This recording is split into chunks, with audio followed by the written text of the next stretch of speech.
Hai semuanya, selamat datang kembali di channel saya ya.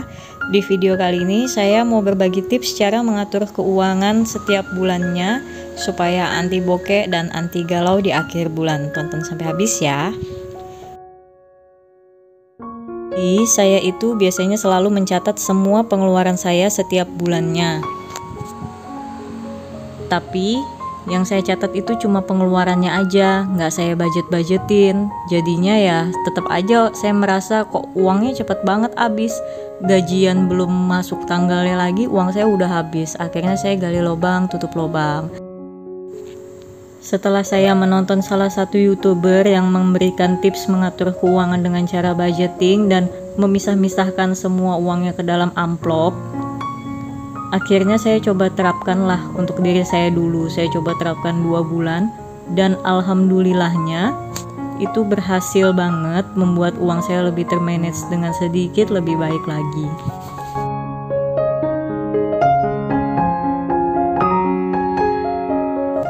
Jadi di sini yang pertama saya tulis adalah my budget Oktober 2020 karena ini bulan Oktober. Jadi budget yang kita tulis adalah budget Oktober 2020.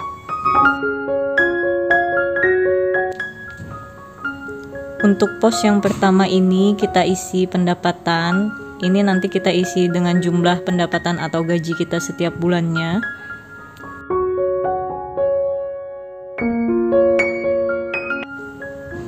Lalu di pos yang kedua ini kita isi tabungan. Jadi tabungan ini wajib banget uangnya kita sisihkan duluan ya. Jangan tunggu sisa gaji dulu baru ditabung karena yakin deh pasti bakal habis gajinya, akhirnya uang tabungannya nggak keisi. Untuk pos yang ketiga ini saya isi pengeluaran tetap. Di sini pengeluaran tetap yang pertama ada membayar kos karena saya di sini merantau nggak tinggal sama orang tua. Lalu yang kedua ini untuk kasih mama buat bayar bantu listrik di rumah juga untuk mama saya. Dan yang ketiga adalah listrik kos karena di sini kos-kosannya voucher listriknya, jadi ada pembayaran listrik untuk voucher setiap bulannya. Dan untuk pos yang keempat ini pengeluaran tidak tetap. Pengeluaran tidak tetap ini sifatnya bisa berubah setiap bulannya ya, tergantung kebutuhan kita di bulan itu apa. Jadi untuk bulan ini kebutuhan tidak tetap saya atau pengeluaran tidak tetap saya ada belanja bulanan, lalu sayur karena di sini saya setiap hari masak jadi nggak jajan di luar biar lebih hemat. Terus yang ketiga ada kuota dan yang keempat ada bensin.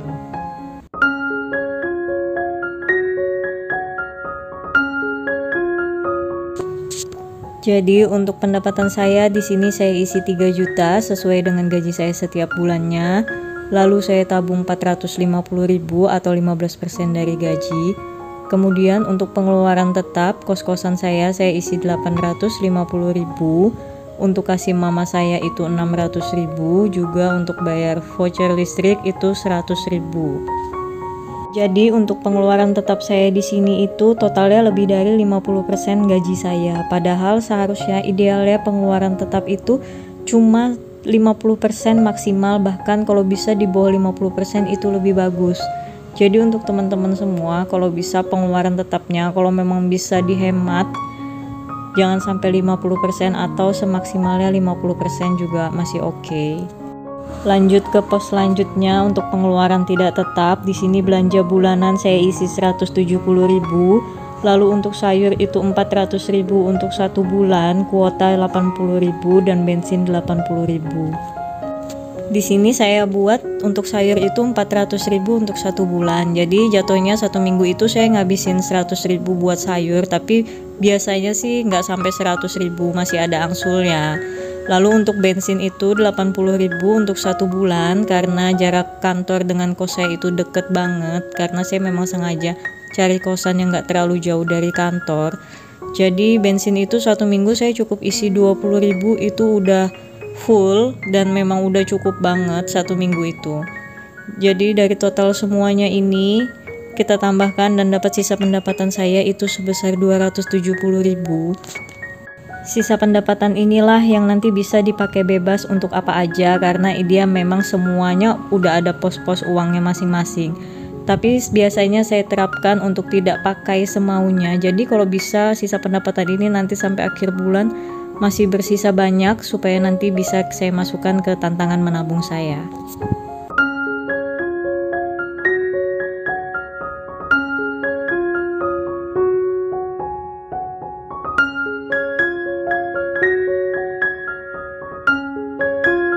Setelah selesai membuat budgeting, lalu sekarang kita buat tabel untuk rincian biayanya, kemana aja nanti uangnya kita pakai, supaya kita bisa tahu dan bisa kontrol untuk kedepannya lebih hemat. Jadi untuk pencatatan rincian ini sebenarnya bikin kita jadi lebih terkontrol gitu, karena kita nih tahu, oh ini uangnya lari kemana nih. Jadi oh ini kayaknya nggak butuh-butuh banget deh, setelah dicatat nanti aku nggak boleh lagi deh beli ini, kayak gitu. Jadi pokoknya penting banget catat budgeting dan juga rincian pengeluaran. Jadi kedua hal ini memang harus jadi satu padu, nggak boleh cuma satu aja yang kita lakuin. Karena saya udah coba keduanya, saya coba satu aja yang saya lakuin, itu bener-bener nggak ada efeknya apa-apa, cuma nyape-nyapein nulis aja jadinya. Tapi ketika dua-duanya diterapkan, ini bener-bener bekerja banget buat kita lebih hemat, lebih kontrol, dan lebih kayak ada kesenangan sendiri kalau kita berhasil menghemat. Jadi yang pertama ini saya buat tabel untuk belanja sayur. Jadi untuk rincian pengeluaran ini memang yang saya buat hanya tabel sayur dan tabel sisa pendapatan nantinya, karena memang cuma dua hal itu yang kebutuhannya bisa berubah-ubah banget dan uangnya kemungkinan masih bisa nyisa. Jadi itu yang penting banget buat dicatat. Dan di kolom sayur ini ada keterangan nilai, jumlah, dan budgetnya awalnya berapa, 400.000. Nanti kalau memang ada yang kita belanjain apa, itu tinggal kita tulis di bawahnya, terus kita isi nilai belanja kita berapa, lalu kita kurangin budget kita berapa. Jadi nanti kita bakal tahu, oh iya budget kita sisa segini, berarti nanti saya setelah ini nggak boleh nih belanja lebih banyak, harus lebih hemat karena budget saya ini harus cukup sampai 1 bulan. Untuk di tabel sisa pendapatan juga kita berlaku sama, dibuat tabel yang sama juga seperti di tabel sayur tadi.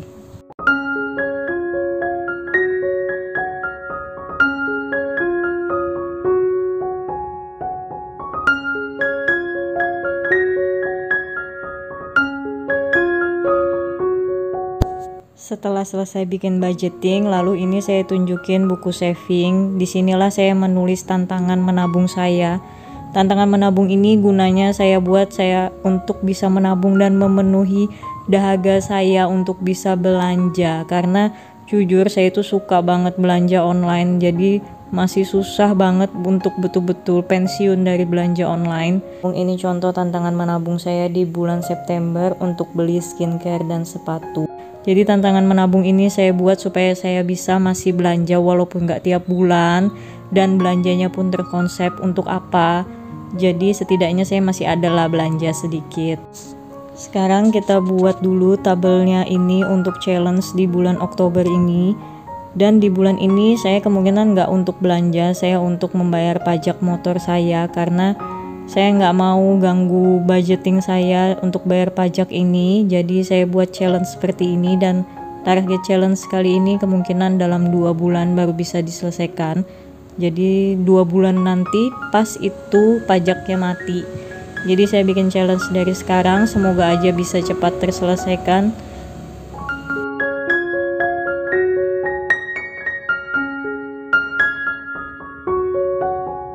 Di sini saya buat tabelnya 3 kolom, dan 3 kolomnya ini ada dua bagian, lalu terdiri dari 16 baris, karena nanti kita buat challenge-nya itu untuk 30 kali, bukan 30 hari ya teman-teman, tapi 30 kali penyelesaiannya. Untuk kolom pertama kita isi nomor, lalu yang kedua nilai, dan yang ketiga jumlah.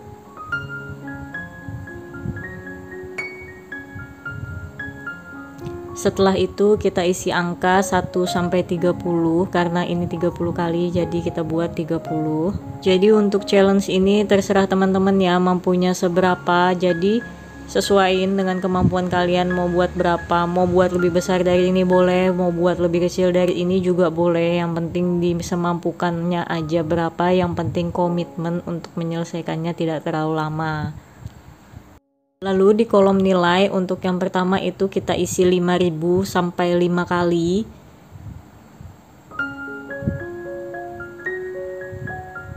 Ini ditotalin dulu ya berapa jumlahnya.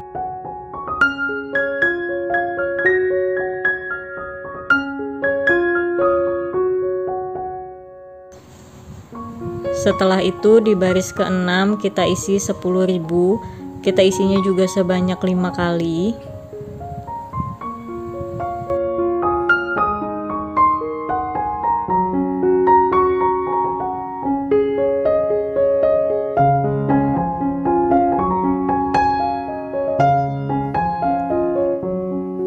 Lanjut untuk di baris ke-11 itu kita isi 15.000 sebanyak 5 kali juga.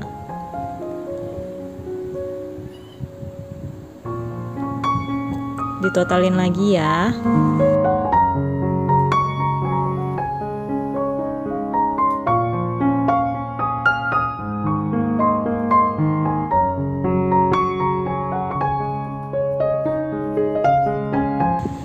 Di baris ke-16 sampai 20 isi 20.000.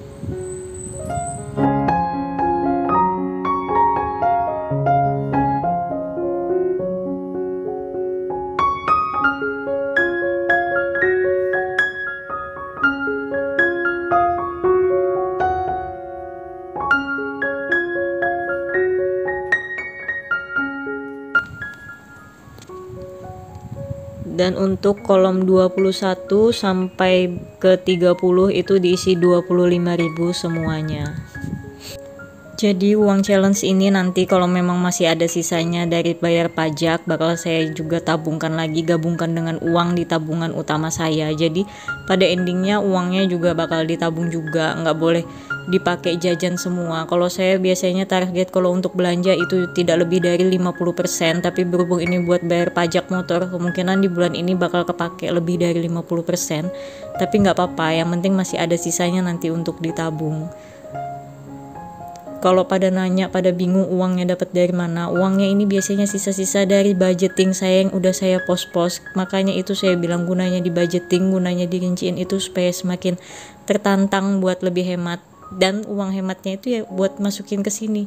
Itu bakal jadi kesenangan sendiri kalau kalian bisa lebih hemat lagi dan bisa cepet-cepet menyelesaikan challenge ini. Kayaknya aduh hebat banget nih, bisa selesai banget, bisa hemat, akhirnya bisa hidup hemat, akhirnya uang ini jelas kemana, akhirnya tabungan bisa nambah. Sampai di sini aja dulu ya teman-teman videonya. Semoga bermanfaat buat kalian dan jangan lupa subscribe, share, like, dan komen video ini. Sampai jumpa.